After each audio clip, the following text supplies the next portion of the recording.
하겠습니다. 르호보암 두 번째 시간에 역대하, 본문은 역대하 12장입니다. 역대하 12장 1절에서 16절 말씀 우리 같이 찾아 읽도록 하겠습니다. 구약성경 670페이지에 있습니다. 구약성경 670페이지 역대하 12장 1절에서 16절 말씀 우리 모두 찾아서 함께 한 목소리로 읽도록 하겠습니다.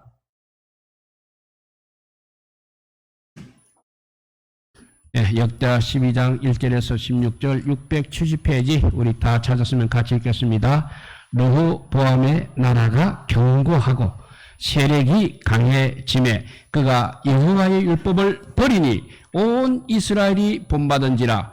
그들이 여호와께 범죄하였으므로 르호보암 왕 제5년에 애굽왕 시삭이 예루살렘을 치러 올라오니 그에게 병거가 1200대요 마병이 606만 명이며 애굽에서 그와 함께 온 백성 곧 리비아와 숲과 구수 사람이 헤아릴 수 없이 많더라. 시삭이 유다의 견고한 성읍들을 빼앗고 예루살렘에 이르니 그때 유다 방백들이 시삭의 일로 예루살렘에 모였는지라. 선지자 스마야가 르호보암과 방백들에게 나와 이르되 여호와께서 이같이 말씀하시기를 너희가 나를 버렸으므로 나도 너희를 버려 시삭의 손에 넘겨놓으라 하셨다 한지라.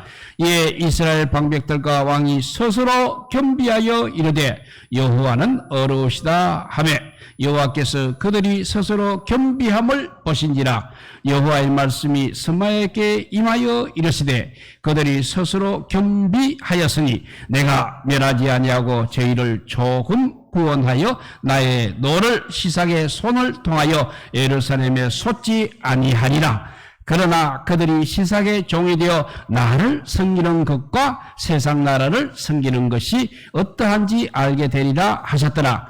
애굽왕 시삭이 올라와서 예루살렘을 치고 여호와의 전 보물과 왕궁의 보물을 모두 빼앗고 솔로몬이 만든 금 방패도 빼앗았는지라. 르호보암 왕이 그 대신에 놋으로 방패를 만들어 국문을 지키는 경호 책임자들의 손에 맡기매 왕이 여호와의 전에 들어갈 때마다 경호하는 자가 그 방패를 들고 갔다가 경호실로 도로 가져갔더라. 르호보암이 스스로 겸비하였고 유다의 선한 일도 있으므로 여호와께서 노를 돌이키사 다 멸하지 아니하셨더라. 르호보암은 예루살렘에서 스스로 세력을 굳게 하여 다스리니라. 르호보암이 왕위에 오를 때 나이가 42세라. 예루살렘은 곧 여호와께서 이스라엘의 모든 지파 중에서 택하여 그의 이름을 두신 성에서 17년 동안 다스리니라. 르호보암의 어머니의 이름은 나아마여 암몬 여인이더라. 르호보암이 악을 행하였으니 이는 그가 여호와를 구하는 마음을 굳게 하지 아니하였음이더라. 르호보암의 처음부터 끝까지의 행적은 선지자 스마야와 선견자 이또의 족복책에 기록되지 아니하였느냐. 르호보암과 여로보암 사이에 항상 전쟁이 있으니라. 르호보암이 그의 조상들과 함께 누움에 다윗성에 장사되고 그의 아들 아비야가 그를 대신하여 왕이 되니라. 아멘. 예. 지난주에 르호보암 1편을 했는데 이제 오늘 2편이 되겠습니다. 1편은 그래도 여호와의 말씀대로 잘 했습니다만은 아내를 많이 가진 또 단점을 가지고 있었습니다. 이제 두 번째 이제 더 교만해지는 모습이 나오고 있습니다. 1절에 보니까 르호보암의 나라가 견고하고 세력이 강하여짐에 했습니다. 이 강하여짐에는 우시왕 때 이야기인 역대하 26장 16절에도 보면 우시아가 강성하여짐에라고 했습니다. 이 강하여짐에나 강성하여짐에에 쓰인 히브리 단어는 같은 단어입니다. 그런데 오히려 26장에 우시아가 강하여짐에 하는 단어가 이 르호보암의 강해짐에보다 좀 더 잘된 번역이라고 볼 수 있겠습니다. 아무튼 르호보암은 삽시간에 앞에 봅니까? 우리 11절에 10지파를 잃어버렸습니다. 그래서 비장한 각오로 자기 나라 유다를 이제 준비하는데 온 신경을 썼습니다. 예루살렘에 돌아와서 유다 땅을 방배하는 성읍들을 건축했다고 했습니다. 그리고 그 모든 유다 성읍들을 더욱 견고케 하고 또 지휘관을 그 가운데 두고 또 양식과 기름과 포도주를 저축하고 각 성읍에 방패와 창을 두어서 심히 나라를 강하게 했습니다. 그러다 북국 이스라엘에 있던 레위 사람들이 남국 유다로 내려왔습니다. 그리고 레위 사람만이 아니라 이스라엘 모든 지파 중에서 마음을 굳게 하여 이스라엘의 하나님을 구하는 모든 사람들이 레위 사람들을 따라서 예루살렘에 내려왔습니다. 그러므로 백성들도 점점 더 많아지게 되었습니다. 더구나 르호보암 3년 동안 다윗과 솔로몬의 길로 행했기 때문에 하나님께서 3년 동안 남유다를 도와서 르호보암을 강섭게 하시는 축복까지 주셨습니다. 그리하여 나라는 나라대로 견고해졌습니다. 그리고 르호보암은 르호보암대로 세력이 강하게 되었습니다. 여기서 문제가 생기기 시작하였습니다. 1절에 보니까 르호보암의 나라가 견고하고 세력이 강해지매 그가 여호와의 율법을 버리니 온 이스라엘이 본받은지라 라고 했습니다. 실컷 애써서 하나님께서 어느 정도 강성하게 하여 지니까 그때부터 범죄하기 시작했다는 이야기입니다. 이것은 비단 르호보암만이 경우가 아닐 것입니다. 성경 여러 곳에서 여러 사람의 경우에도 볼 수 있는 그런 일입니다. 다윗 때도 그렇습니다. 다윗이 사울에 쫓겨 이스라엘 자손으로 피해 다닐 때 그는 오로지 하나님만을 의지하며 하나님께 호소하는 그야말로 매일 긴장된 생활을 보내었습니다. 그러다가 이 고난의 시절이 지나고 자기를 죽이려던 사울도 죽자 이스라엘의 새 왕으로 올라서게 되었습니다. 그가 왕이 되자마자 그래도 아직 사면에 적이 많았습니다. 그렇지만 그때도 하나님의 은혜로 모든 적국들을 정복하고 새 왕으로 강성하게 되었습니다. 그러자 무슨 일이 생겼습니까? 밧세바와 간음을 하였습니다. 그 남편 우리아를 죽이는 죄를 범하였습니다. 또 그의 아들 솔로몬도 처음 왕이 되는 때에는 백성을 재판한 일이 걱정이 되어서 하나님께 지혜를 구하자 하나님께서는 그에게 지혜뿐만 아니라 부귀와 영광까지 주셨습니다. 그리하여 또 어느 정도 강성하게 되었습니다. 그러자 문제가 생겼습니다. 이방 여인들을 사랑하며 우상을 섬기는 범죄를 저지르게 되었던 것입니다.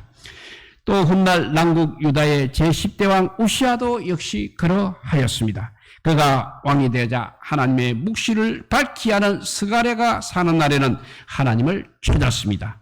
그가 하나님을 찾을 동안에는 하나님께서 우시아 왕을 형통하게 해 주셨습니다. 그리하여 하나님의 귀한 도우심을 받아서 강성해졌습니다. 그런데 문제는 또 강성해짐에 여기서부터 생기기 시작했습니다. 그 말씀이 아까 말씀한 대로 역대상 26장 20절 말씀입니다.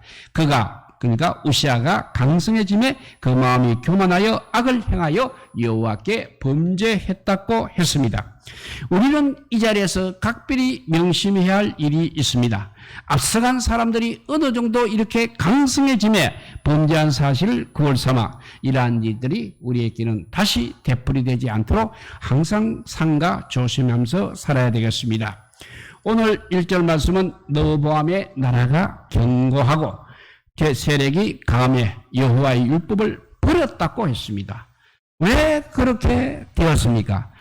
역대하 12장 14절에 가서 보면 르호보암이 악을 행하였으니 이는 그가 여호와를 구하는 마음을 굳게 하지 아니함이었더라고 분명하게 말하고 있습니다.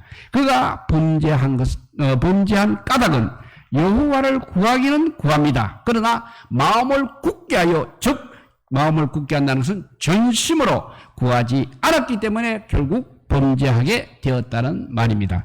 하나님의 말씀은 본래 우리가 전심으로 온 마음으로 여호와를 구하여야 지킬 수 있도록 되어 있습니다.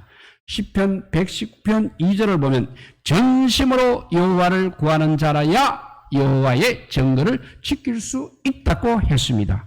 이 원리를 깨달은 시인은 시편 119편 10절에 가서 자기가 주의 계명에서 떠나지 않기 위하여 전심으로 주를 찾았다고 했습니다. 남국 유다의 제4대 왕 여호사밧은 하나님을 잘 공경하고 하나님의 계명을 행한 왕이었습니다.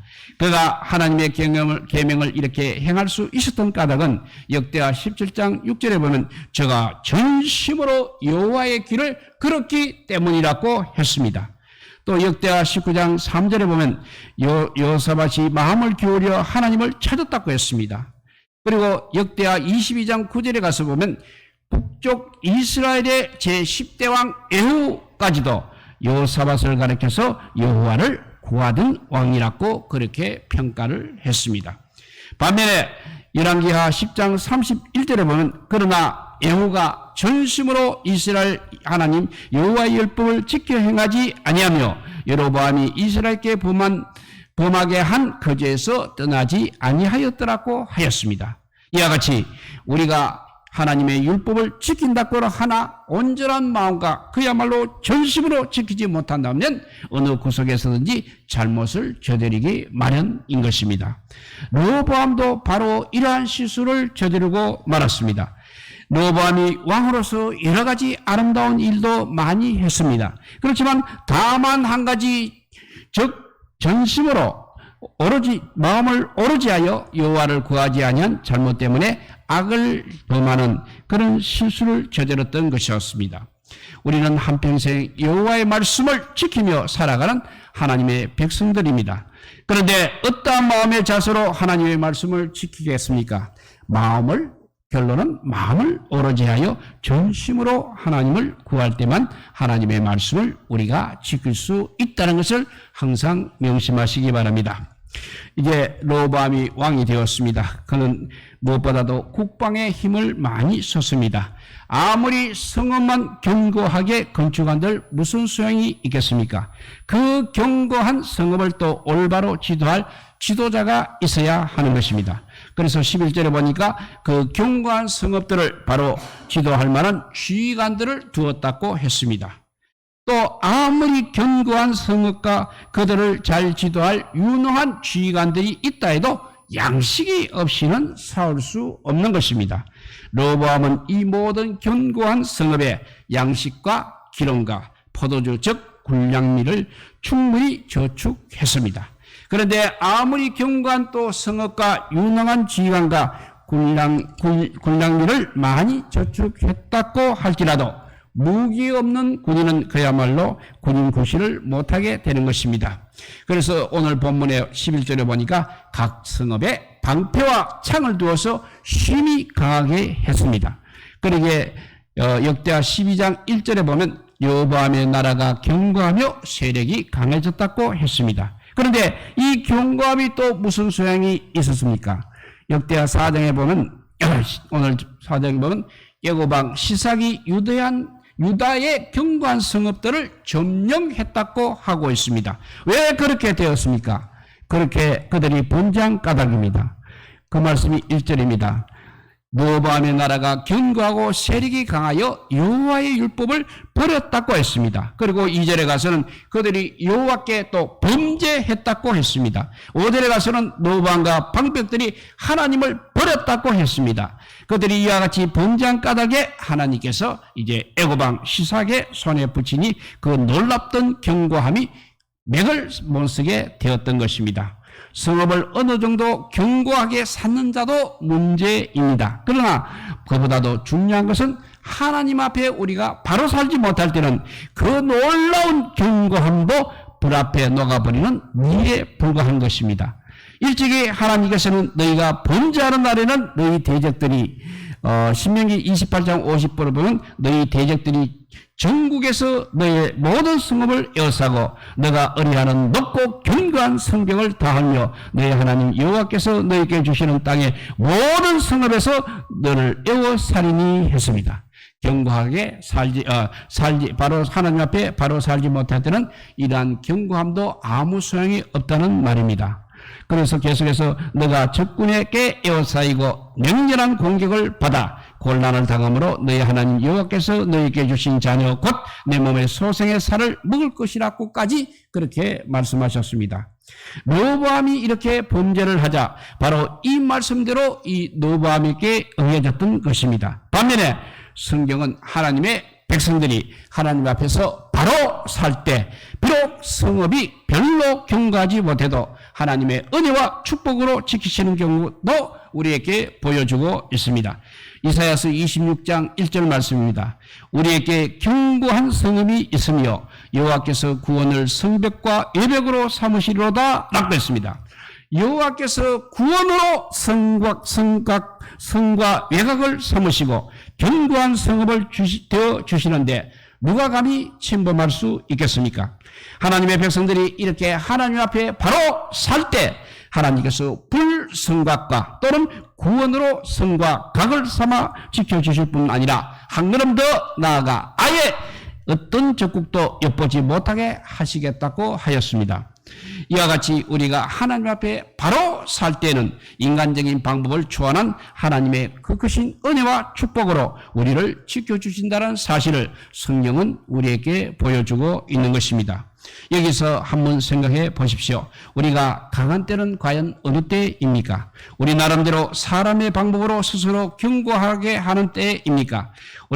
우리가 아무리 인간적인 방법과 인간적인 수완으로 나를 침범할 수 없게 했다 하더라도 하나님 앞에서 범죄하는 날에는 그 경고는 결코 맥을 서지 못하는 것입니다. 우리가 하나님 앞에 바로 살 때 하나님께서는 견고한 성읍, 쇠기둥과 놋성벽을 만드시고 우리와 함께 하사 우리를 구원하심으로 누가 우리를 치더라도 이기지 못하게 해 주시는 것입니다. 오늘 역대하 12장 1절을 보면 여호와 하나님께서는 르호보암이 하나님의 율법을 버린 일을 하나님을 버린 일이라고 그렇게 해석하고 있음을 알 수 있습니다. 르호보암이 하나님의 율법을 버린 일은 단지 하나님의 율법을 버린 것이 아니라 르호보암이 하나님의 율법을 버리기 전에 먼저 하나님을 버린 것을 의미하고 있다고 했습니다. 르호보암이 하나님의 율법을 버렸다는 것은 그가 먼저 하나님을 버린 결과인 것입니다. 마음에서 하나님을 버리지 않는 자가 어떻게 하나님의 율법을 버릴 수 있겠습니까? 우리들의 행동과 생활은 우리 마음에서 하나님을 얼마나 간절히 모시느냐 안 모시느냐에 정비례 되는 것입니다. 그래서 잠언 14장 2절에 보면 정직하게 행하는 자는 여호와를 경외하여도 패역하게 하는 자는 여호와를 경벌하느니라고 말씀하고 있습니다. 어떤 사람이 정직하게 행할 때 아무 근거나 뿌리 없이 그저 우연하게 정직하게 행했던 것이 아니라는 것입니다.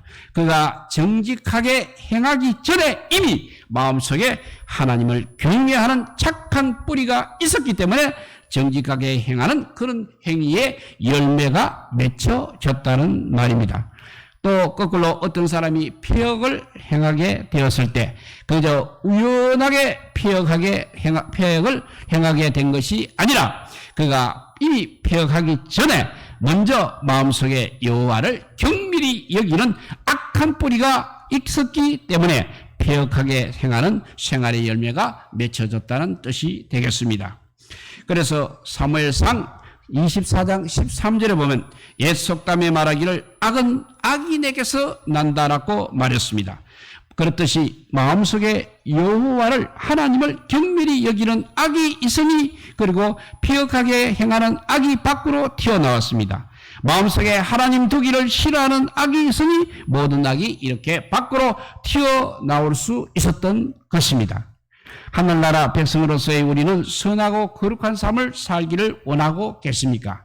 우리 마음속에 뿌리는 생각하지 아니하고 밖에 나타나는 행동에만 신경을 쓴다면 실패할 수밖에 없는 것입니다. 잠언 14장 2절 말씀을 다시 읽어보면 정직하게 행하는 자는 여호와를 경외하여도 라고 한 것 같이 우리 마음속에 하나님을 경외하는 뿌리를 가질 때 정직하게 행하는 생활의 열매를 가질 수 있는 것입니다. 그리고 욥기 31장 2절에 4절에 보면 여호와를 경외하는 믿음의 뿌리를 가질 때 심지어 음욕을 품고 여자를 보지 않는 즉 마음으로도 간음을 짓지 않을 정도의 생활에 성공할 수 있다고 했습니다. 이렇게 잠언 14장 2절 말씀과 욥기 31장 2절에서 4절의 말씀을 거울 삼아 우리 마음속에 여호와를 경외하는 믿음의 뿌리를 강하게 가지시고 정직하고 선하고 거룩한 생활의 일매들이 맺는 일에 성공할 수 있기를 바랍니다. 예, 오늘 또 7절에 보면 하나님께서 이제 르호보암과 남유다를 애굽 시상의 손에서 구원하시되 조금 구원하셨다고 그렇게 말씀하고 있습니다. 하나님께서 르호보암을 애굽 시삭의 손에서 구원하시기는 하셨다는 것입니다.